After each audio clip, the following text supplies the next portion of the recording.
Well, welcome to this episode of MASLD and MASH Basics. Thanks to the GAP MASLD MASH Community Network for having me do this talk, and thank you also to Madrigal for sponsoring this. Let's get going. My name is Ann Moore. I'm a nurse practitioner with Arizona Liver Health in Phoenix, Arizona.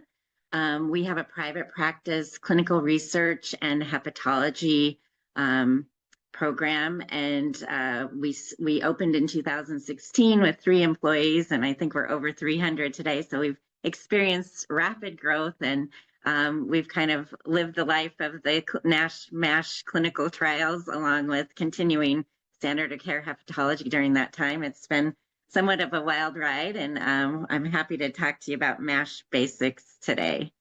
So here's the QR code to register for the meeting. So I'm going to take a minute here, and you can take a picture of that. And please register to get any CME that's available.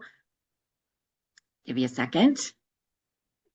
Thanks to anybody who's attending in terms of, I know it's after a crazy day in clinic, it's hard to tune into something to learn. So I appreciate your attendance and your willingness to learn a little bit more about MASH today. So as I said, we're going to start with MASLD Basics. And we have seen a major shift in how we name and classify what we used to call fatty liver disease, right? So the term NAFLD is being retired. That's non-alcohol fatty liver disease. So thank goodness it's being retired for many reasons. And it's being replaced with the umbrella term of steatotic liver disease. And from there, we divide patients into groups based on the underlying driver, as you can see. So it's metabolic dysfunction, alcohol use, medications, in terms of DILI-related things, monogenetic diseases. We'll talk more about that later, but diseases that cause steatosis, like Wilson's or potentially hepatitis C, and then other miscellaneous causes that potentially could be contributing. So we have to rule out other things in order to rule in MASLD and MASH, right? So if steatosis is present, along with metabolic dysfunction, that gives us our new term. The most common group of this group that's under the steatotic liver disease umbrella is MASLD, or metabolic dysfunction associated steatotic liver disease. And I should win a prize for saying that after 4 p.m. on a Wednesday afternoon. But from here on out, it's going to be MASLD, or MASLD is the other way you might hear people say it. This new nomenclature was designed to reduce stigma and improve accuracy and really more closely reflect the biology behind the disease. We're finally calling the disease what it is instead of calling it what it isn't. So this was a good move. It takes a while to get used to, but I think it's important as we're actually calling the disease what it is. This is a fatty, steatosis in the liver related to metabolic syndrome. So we've named it appropriately. We only had to change one letter in terms of MASH and NASH. It's a little different when you may talk to patients. Patients understand fat. You would have to do a little bit of explaining to get them to understand steatosis, but certainly when we're communicating in research and with our colleagues, it's steatosis and MASLD and MASH at this point, and for good reason. So what exactly defines MASLD? So the diagnosis requires hepatic steatosis plus at least one cardiometabolic risk factor. And those include obesity, diabetes, pre-diabetes, hypertension, dyslipidemia. You can see on the right side of the screen that they sort of break down what is considered a metabolic risk and defines them more in depth. And I don't do pediatrics, but you can see there's a category for pediatrics as well as adults. And you can just take a look at where you have to be to qualify for each of the metabolic risk criteria. So if steatosis is present, but alcohol consumption is above the threshold, we classify those patients as MASLD now. We saw that on the last slide, and that's because patients rarely come with one disease anymore, one liver disease. They often come with more than one, And the most common one that they come with is alcohol-related liver disease, right? But oftentimes that's combined with metabolic risk. So now we have a new term, MASLD, which is that mix of metabolic dysfunction and alcohol-related liver disease. We also have other liver diseases in the other category there, because remember, we can't rule in MASLD and MASH without ruling out other things. So what are we ruling out? Any other disease that may cause steatosis, hepatic steatosis, like Wilson disease, like Hep C genotype 3, like any genetic disorder, although they're rare, they do exist, of lipid or glycogen metabolism and storage disorders. So any of those things, plus DILI, there's medications. Tamoxifen is one we see all the time in clinic, amiodarone. There's a slide later in the deck that will name some more, but we must rule that out before we can rule in MASLD and MASH. And then if we don't know, it just comes down to cryptogenic liver disease. But a lot of times we can get to the answer eventually about what's behind the steatosis. And more often than not, it's going to be MASLD or MASH, right? So you might be wondering, how's this name change going to work in our day-to-day work? Well, the good news is that most of the research and clinical guidelines developed for NAFLD and NASH still apply under the new MASLD and MASH framework. So the populations overlap almost completely, 99%. The biggest changes come in how we communicate with our patients, which I talked a little bit about earlier. It's going to take some explanation. And I don't think there's anything wrong with talking about fat in the liver as long as you're not calling the patient fat. It can be stigmatizing then, but I think people understand, patients understand fat and fatty liver. They've heard it for a long time. So you can introduce the kinder, gentler terms, certainly.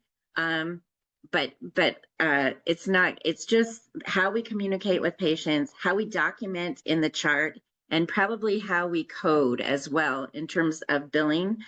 So nomenclature takes a while to change. It took many years for this change to happen in general, and now it's going to take many more years for it to be incorporated across all lanes of what we touch, right? So, but it's happening, and it's a good thing. So I feel like patients will definitely find MASLD less stigmatizing than NAFLD because it takes that alcohol out of the equation completely. And we know it never should have been in the equation for most patients. So that's a good thing. And that helps in education and also in patient engagement. So to make this really practical, here's the formula as I see it. MASLD equals steatosis on imaging or biopsy plus at least one cardiometabolic risk factor.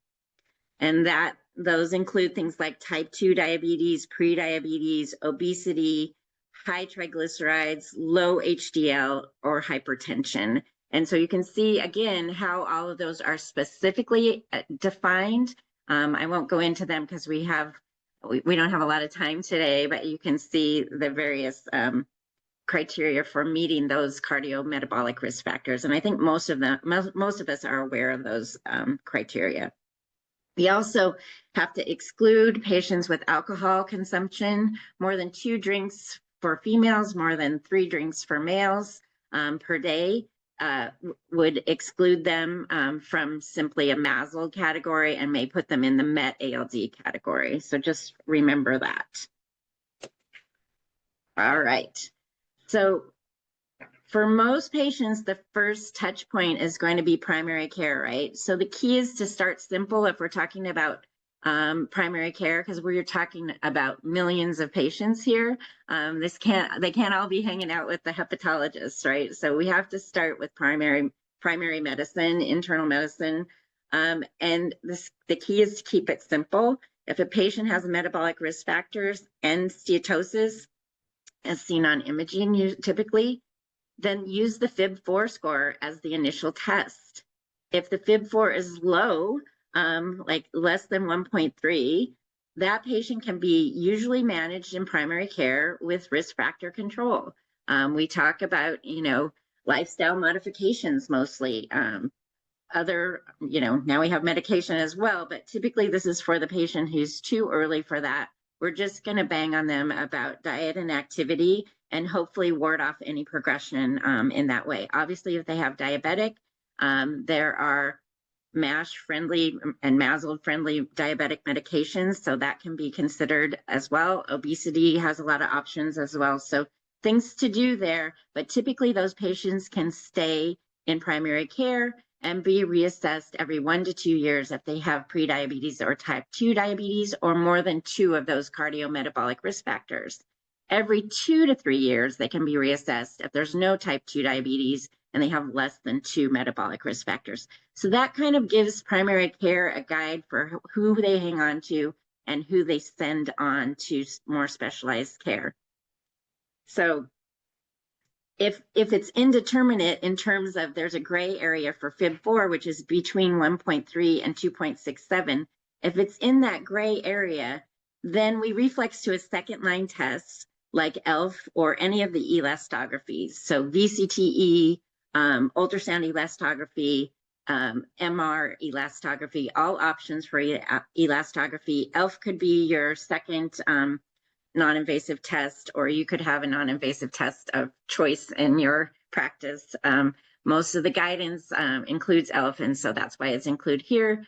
You can see where the risk level is low for both of those tests. If it's VCTE or FibroScan, it's less than 8 for KPA. If it's ELF, the score is less than 7.7 to be considered low risk. If they're higher than that, it's only if the fibrosis risk is high that we need to escalate to specialty care like hepatology or GI who does liver disease. So this stepwise process ensures that we don't overwhelm specialty clinics, but we still capture those who are at risk for progression. So that's the goal. Keep the patient in the home where they belong, in the bucket where they belong, and I think that will best help us address this large population of patients who carry some risk and get them, if they carry high risk, get them to the specialists that they need. So when advanced fibrosis is suspected, that's where specialty care comes in.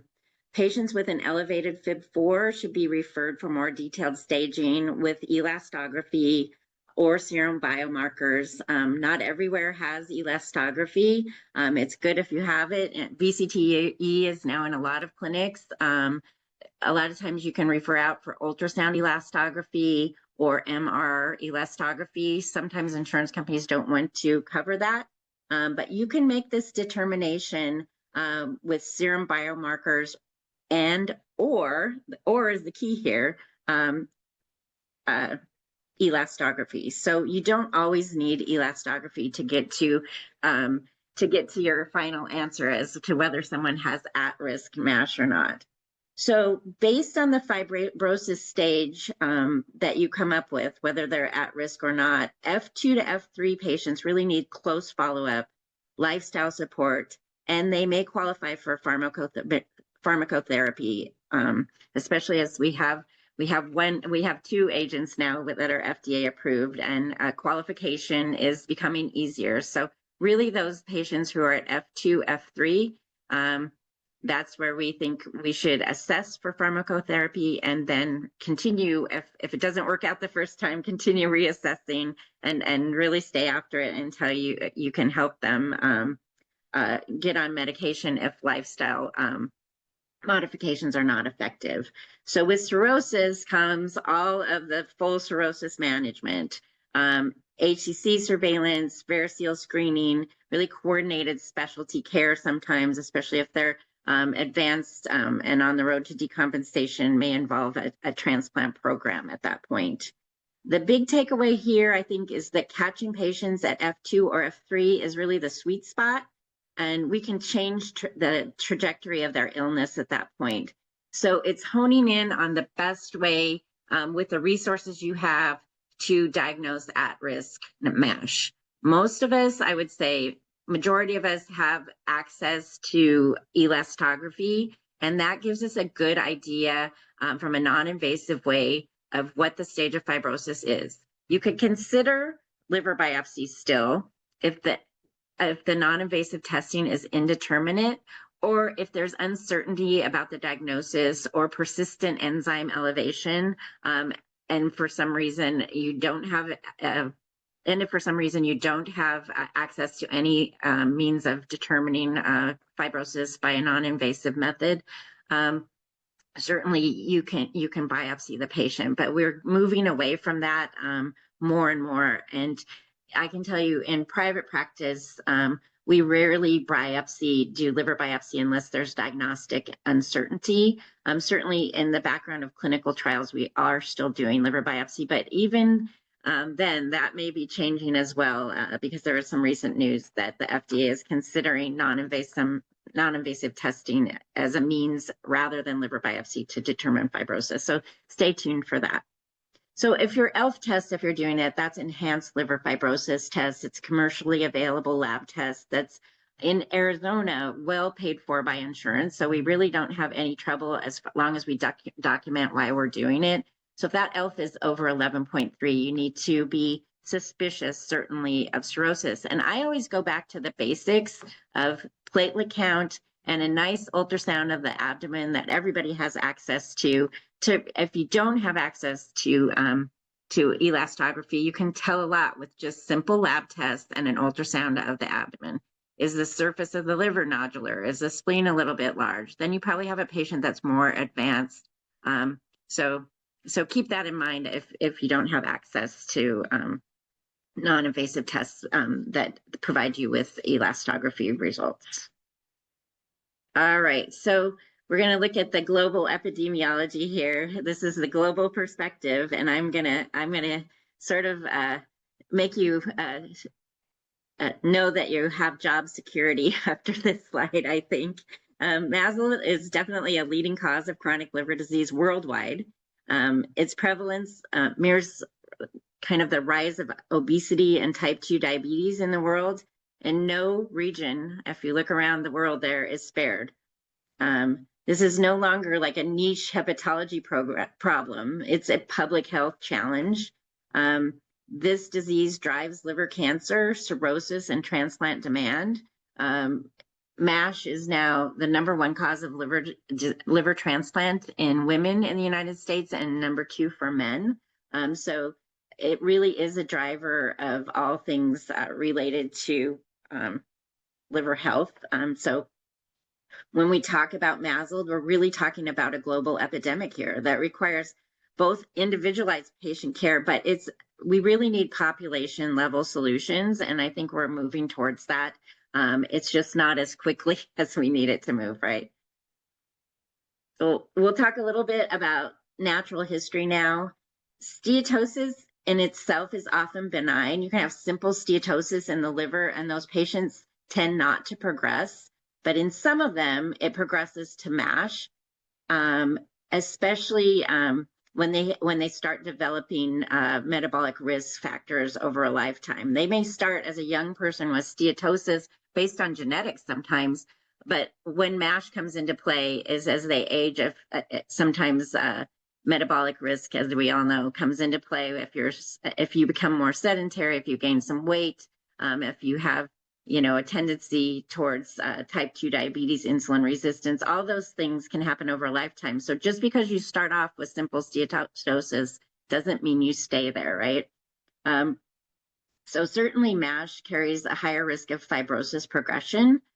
As you can see, as you move across towards the right side of the slide, once fibrosis develops, many patients advance to cirrhosis, and then come all the complications associated with cirrhosis, hepatocellular carcinoma, and liver-related mortality. Up to that point, the mortality rests, before somebody has cirrhosis, mortality tends to lie with cardiovascular disease rather than liver-related mortality. Once you have advanced fibrosis, that switches, and fibrosis stage is the strongest predictor of outcomes and plays a role in mortality as well. So it's not about the inflammation anymore, it's about the fibrosis as you advance. So 30 to 40% of patients with cirrhosis will die from their liver disease. You know, and progression really varies. It's typically one stage per 7 years, but 20% of those patients are fast progressors, and they can progress to cirrhosis in 10 years or less. I talked a little bit about how liver disease oftentimes doesn't show up as one liver disease, but patients can have multiple liver diseases. MASLD MASH may just be one portion of that. They may have another liver disease. And certainly if you have two liver diseases, that trajectory towards cirrhosis is going to be faster than if you had only one. And look at the numbers of Americans with MASLD. 80 million Americans with MASLD, and about 20% of them will develop MASH. That's 20 million patients with MASH. And then, I mean, these numbers are just, I mean, really, whoops. Sorry about that.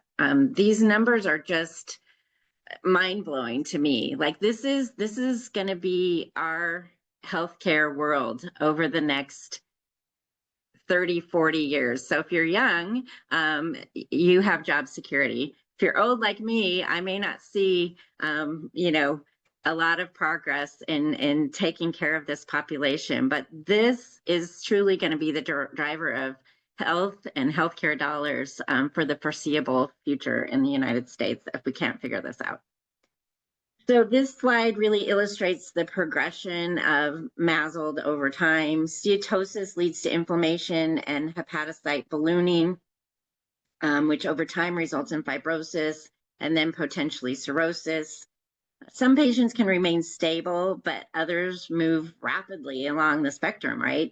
The key point here is that fibrosis is the main driver of prognosis, and identifying it early allows us to intervene before cirrhosis develops, right? So on the left, you see genes associated with MASLD. We know about the pineapple gene, but there's others too that are associated.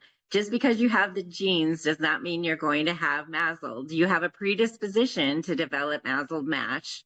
And so those are patients that certainly carry a higher risk than certain individuals, but it doesn't mean that they're going to travel along that trajectory for sure. There's also certainly all of the cardiometabolic risk factors that play a role in progression. And then there's a lot more information now about the gut microbiome and bile acid alteration and how that impacts trajectory as well. So I feel like it's a fascinating time to be involved in MASLD and MASH. And there's so much information that we're learning really it seems like there's something new to learn on an almost daily basis in this field right now. So the ASLD guidance emphasizes 3 important points. First, patients with MASH and F2, F4 fibrosis, F2 to F4 fibrosis are at much higher risk at both liver and cardiovascular outcomes. Many things impact progression, including really disease severity, genetics, individual environmental factors, and comorbid disease determinants. So you just have to really look at your patient, know what they have, and individualize care based on that. The leading causes of death in MASLD are cardiovascular disease, non-hepatic cancers, and liver disease progressions. But once you get to advanced fibrosis, liver-related death becomes the top driver. And this reinforces the need to treat MASLD as both a liver disease and a systemic cardiometabolic condition. Let's talk about a patient now. Imagine that, we're going to fit a patient in here. We'll walk through this case. JP is a 52-year-old man with elevated liver enzymes, AST 50, ALT 45. He has obesity, prediabetes, hypertension, dyslipidemia. That's the hit parade of metabolic syndrome there. All of the classic risk factors. He doesn't misuse alcohol, and he has no family history of liver disease. On exam, central obesity, waist circumference of 110 centimeters. I usually speak in inches, except in research. We do everything in centimeters, so it's 110 centimeters. This is a very typical patient scenario. In fact, I think this patient's probably sitting in my waiting room right now. We see them all the time, right? So, of course, not all steatosis is related to MASLD. We need to exclude secondary causes. Several medications are well-known culprits: amiodarone, tamoxifen, methotrexate, corticosteroids, antiretrovirals. So when you look at your patient, look at their med list. Also look at their medical history in terms of HIV. Do they have hepatitis C? Especially genotype 3 is associated with steatosis, Wilson's disease, celiac disease, if they have genetic like lipodystrophy, if they've been on parenteral nutrition for any reason, if they've been on tamoxifen. I could go on. You guys know the list as well as I do probably, but don't forget about these things when you're looking at someone who comes into your clinic. Don't immediately go to MASLD. We have to rule out everything else. So careful exclusion really ensures that we're treating MASLD appropriately and that we're not missing other etiologies. We really begin with a broad laboratory panel. This is a typical chronic liver disease workup. We look at liver enzymes, metabolic labs. We exclude viral and autoimmune causes, inherited disease. With imaging, we're starting with ultrasound, which confirms hepatic steatosis. A lot of referrals into our practice already they're sent because they had an ultrasound for some other reason, and the radiologist called hepatic steatosis, so they come to see us next. Well, an ultrasound can't stage fibrosis unless it has elastography attached to it. It is an accessible, cheap, and practical first test. So starting there is always a good idea. You can see on your screen that this is a diffusely echogenic liver consistent with fatty liver infiltration. When the liver is brighter than the surrounding organs, that suggests steatosis. Sometimes it gets overcalled, so you have to be a little careful. Know your radiologist. I guess that's a good that's a good thing. So this is our patient's ultrasound. We're back to JP again. His ultrasound showed increased hepatic echogenicity with focal sparing. So fat can be patchy. It doesn't have to be throughout the whole liver. That's pretty classic for steatosis. His spleen size is normal. There's no signs of portal hypertension. So at this stage, we have a patient with steatosis, multiple metabolic risk factors, elevated liver enzymes, but we haven't yet figured out if he has advanced fibrosis or not. We don't think his liver looks okay, but we can't be done here because remember, we're looking for F2, F3 fibrosis if we're thinking about pharmacotherapy, right? So, but the more important point is this is the perfect moment to intervene with risk factor modification and monitoring. So it's now or never for our friend JP because he will progress if we don't do something, most likely. So which patients still need a liver biopsy? We have a lot of non-invasive tools that have become really common, but liver biopsy remains essential in select cases, I think. We certainly consider a liver biopsy when there's diagnostic uncertainty, particularly in patients with overlapping conditions, like if we're worried about autoimmune liver disease, or when other etiologies like alcohol, medications, or maybe even rare diseases may be at play. Like you have to, sometimes biopsy is the way to go. Bottom line is we don't have a perfect test. Liver biopsy is not perfect. Non-invasive means of looking at fibrosis aren't perfect either, but you have to look at the patient, look at the tests you have available, and then decide. Also, in cases of discordance between imaging, like you may have ultrasound elastography that says one thing and VCTE that says another, the clinical picture can get very muddy. And so biopsy can help to kind of reach a more definitive diagnosis, I think. So it's not that we never do liver biopsy anymore. We do, but we do it with the whole patient picture in mind when we move forward with biopsy. It's just not biopsy for everyone, for sure. When we have we have a lot of tools in our toolkit now. So biopsy is usually the very last tiebreaker that we go to is liver biopsy. We're not going there right out of the gate. And I would say here also that remember that autoimmune markers up to 30% of the time are positive in patients with MASLD and MASH. And so you can't just go straight to autoimmune liver disease, and you can't really rule out MASH. And sometimes the only thing to do there is a biopsy to kind of tease that out, right? So back to our patient, this is the patient pathway for our patient. We start with assessing risk factors like metabolic syndrome, diabetes, obesity, check, and check, right, for this patient. From there, we look at the liver enzymes, imaging, and fibrosis risk using non-invasive tests like FIB4 or elastography. We don't have JP's results, so I can't really tell you what they are, but we're certainly doing that. Based on those findings, we determine whether further evaluation with a specialist or a biopsy is needed. On the right side, you'll see the guideline summaries that help inform us in terms of clinical decision-making processes. So all the criteria for what the BMI, what fasting serum glucose or A1C qualifies in terms of pre-diabetes situations and type 2 diabetes, where blood pressure has to be 130 over 85 in my clinic is a low blood pressure. So almost everybody has one metabolic risk factor right off the bat in my clinic.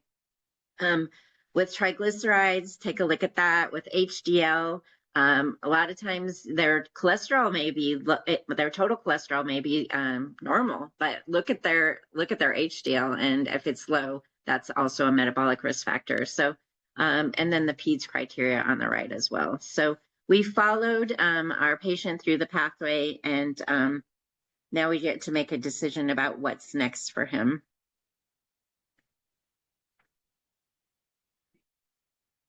So the questions to answer: does this patient have underlying steatohepatitis, MASH, and does he? Well, I don't have the results of his elastography or his ELF test, but I would guess, if I went back to the page where his liver enzymes were, and along with his other metabolic risk factors, I would say there's a good chance that our friend JP is going to have MASH and that he's going to have some fibrosis.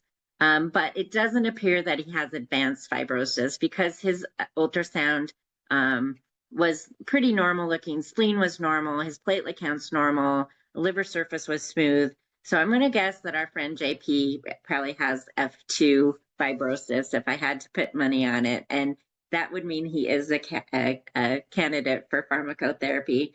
And so really, to summarize, I just want to tell you that, MASLD is the most common cause of liver disease worldwide. It's driven by metabolic risk factors. Our new nomenclature really helps reduce stigma and sharpen the diagnosis. It tells us what this disease is, not what it isn't. In terms of no alcohol, like non-alcoholic fatty liver disease. So I think the change in nomenclature was a good idea. Any change takes time to get used to, but we're getting there. Remember that fibrosis is the key determinant of prognosis. And so stepwise evaluation starting in primary care ensures the patients get the right level of care. So if they have, a low FIB4, they can stay in primary care and work on lifestyle modifications. If it's in the gray area or in the high risk area, obviously they should at least have a specialty consult. Finally, I'd say that early recognition and management really offers the best chance to alter the natural history of this disease. So here's another QR code for you to scan to visit the GAP MASLD MASH Community Network. There's a lot of great information there.